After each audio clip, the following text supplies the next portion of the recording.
Good morning, everybody.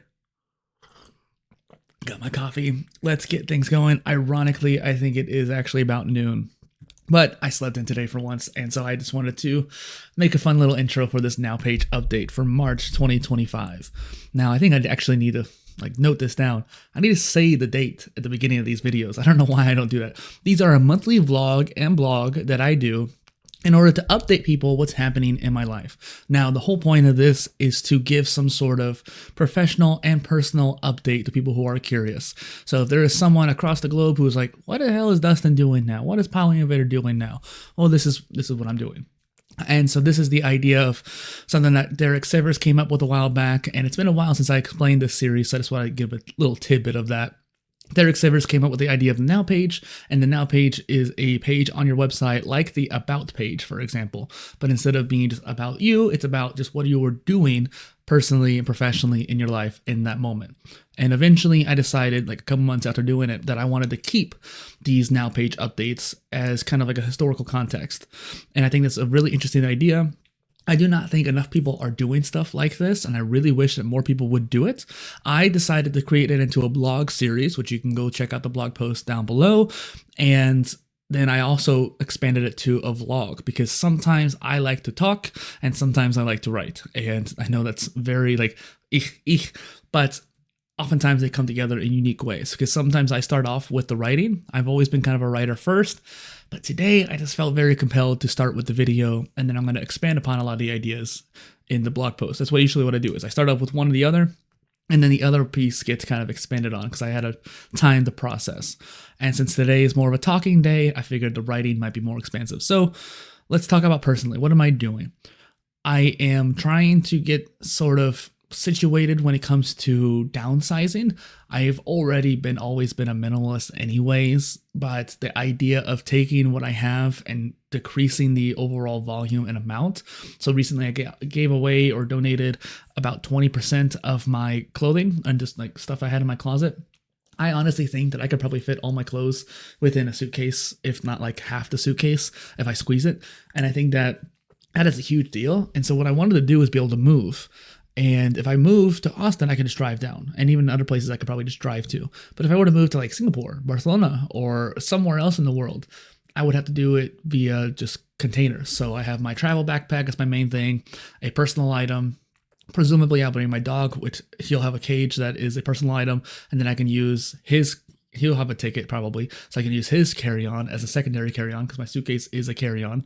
And then I would have, that's about it. So literally a carry-on, and a bag. And I might try to go for a checked item if I have to. I might have to for something along the lines of like a big bin.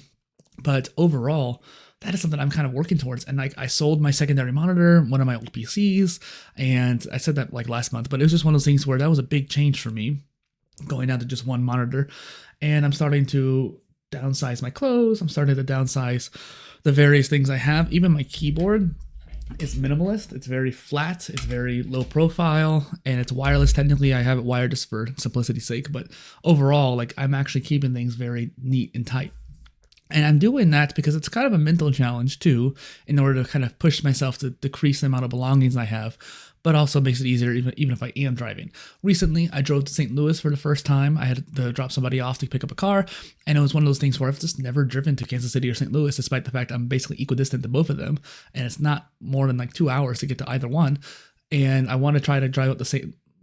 Louis again sometime soon, probably Chicago, and eventually drive to Austin.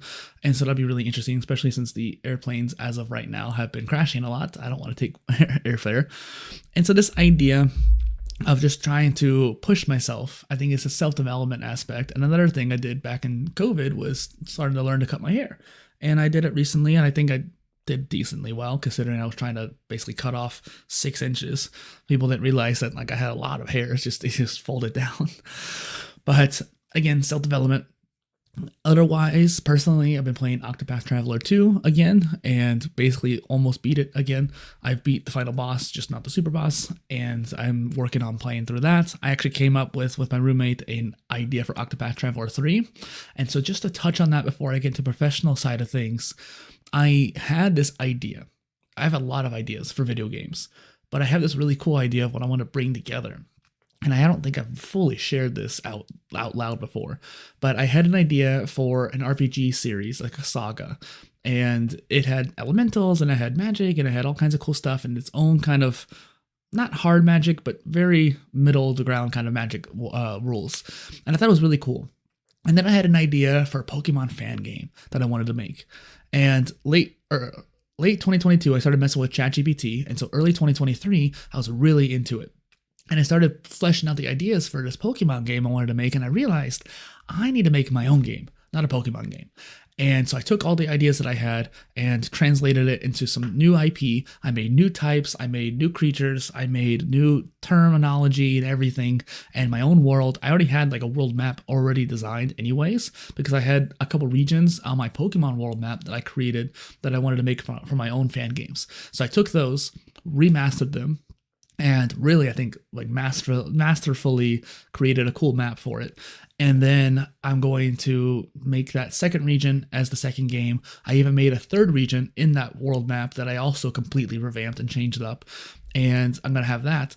And then I started playing Octopath. And Octopath has this really unique style of gameplay where you have 8 characters, 8 different regions. Each region has 3 different levels to it. And I just thought the way that the world interacts and the way you travel through it, it's very similar to how the Pokemon routes work, but Pokemon routes are very linear. You may have a fork in a road, but that's like one option and generally doesn't really matter. What if you could take that same Octopath concept and apply it to a Pokemon game, or in my case, the Phase Evos game, which if you want more information, you can check out the poly-innovator.space because I have a lot of posts about it on there. And so this idea of taking an Octopath and combining it with a monster taming world, someone might take it now and that's fine. Just make sure you talk to me about it so we can work on something. But this idea of putting them together I thought was really cool. And then I thought about like what Octopath Traveler 3 would be like. And so I came up with this idea with my roommates of how each character would be. And I realized I could probably take that and apply it to this Phase Evos concept. And it's so fascinating. I've been playing with it, but I have so many other things I need to be working on right now. So pivoting now to the professional side of things. I'm still working at Express, which is a clothing store, which is just providing me income. I ran karaoke twice in the last month, which is kind of a big deal because in the past I ran karaoke at a different place. That place screwed me over, so I stopped working there. I really even stopped going for the most part, but I started going ever so slightly now just to kind of rebuild bridges. And then I started doing karaoke at a new place, which is really cool. And that way I have a continuation of that world. And I'm really excited about that. Hopefully I can do that more. It does pay pretty well too, which is nice. And I need one more source of income, I think, to really balance things out. I was saving up a decent amount of money, but then my car broke down and then I had bills. And so the savings had to get dipped into. And I should have figured out another way to pay for them, but I just couldn't at the time.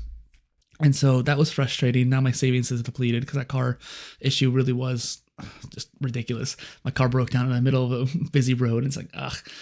But this idea of trying to save up and move, and my lease is going to be up in about the end of this month. And so I got to figure out what to do. And that's frustrating. That's going to be stressful. We got to figure out where to go.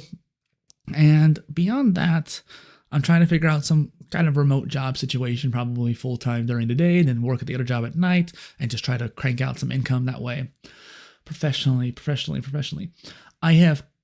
I can't say completely, but I've dramatically revamped the PolyInnovator website to be a lot more focused on the blog post, membership, and subscriptions for the newsletters. I actually dismantled the gaming website and moved it back over, which I think was pretty cool. Honestly, I think that was a good idea because it just felt kind of dead in the water over there. Had I been more consistent with it, it probably would have been fine, but paragraph.xyz, which is a tool I used, they changed how the menus work, they changed how the design looked, and on top of that, it just didn't really, since it was a separate tool, there was that context switching that prevented me from really writing very much. That sometimes even prevents me from doing PolyTool stuff, which is the other sub-brand that I do. But at least it's still on Ghost, and I have the link right there. And so it's one of those things where it just didn't really happen so much with PolyTools. I still need to work on that more. And speaking of which, I actually have a lot going on with there. I'm actually creating a lot of really interesting content on the YouTube channel. I need to do more on the written side of things there, but I'm still kind of in this mindset of consolidation. I dismantled my pin site, which is a tool that you can use. It's kind of like a link tree that you can have courses though built into it. So you have a course or coaching and also the various different links that you want to send out all in one feed. The problem is their price was a little too high and I wasn't making any money off of it, so it didn't justify me paying it. And I didn't really care for the interface for it because it still just was kind of clunky and wouldn't really be conducive to building a course. So I took the free course about self-education off of there and moved it onto my site. I had a course that was partially built out for the modular degree, took that off and put it on my site. And I'm going to try to finish those and revamp those and send those out. And the self-education mini course will be free for members. And then the modular degree course would be for paid members. And so this idea of really pushing the membership more, I think is really key. And I'm trying to get more even free subscribers on there too. I'm happy if you're paying or not. That's cool. I just want you here with me. And so you could be part of that journey. I have the Polymath Wiki, or the Journey to Polymath newsletter, the swimming newsletter, which is kind of archived for now, the gaming newsletter, which is really popping off. And then the, what's the other one? The PIOS updates, which is a newsletter just simply built for any kind of new post around the PIOS in case someone is interested in that particular topic. And then hopefully I'll bring in the PolyTools newsletter maybe at some point too. I'm kind of curious about this idea of bringing that whole site into the PolyInnovator website. Now, if you can hear the PC fan, please comment down below, because I am actually very curious as a viewer if you can hear that, because it's very frustrating to me when I'm recording. I hear the fans ramp up, and I don't know if there's a fan curve issue, which I can't change. Ironically, I've tried, or if it's a broken fan and that's why it's going really fast, or if it's a BIOS thing, I don't know. But if you can hear it, let me know. And then beyond that, I've really just been trying to get this PIOS stuff done. I have a lot of templates I want to make just for a variety of different tools, and that way people can download them and have access to them. So speaking of which, check out my Ko-Fi. That's where I'll be posting the different download links. And you can also support me on my trip to, or not trip, but moving to Austin on there, which I'll be grateful for.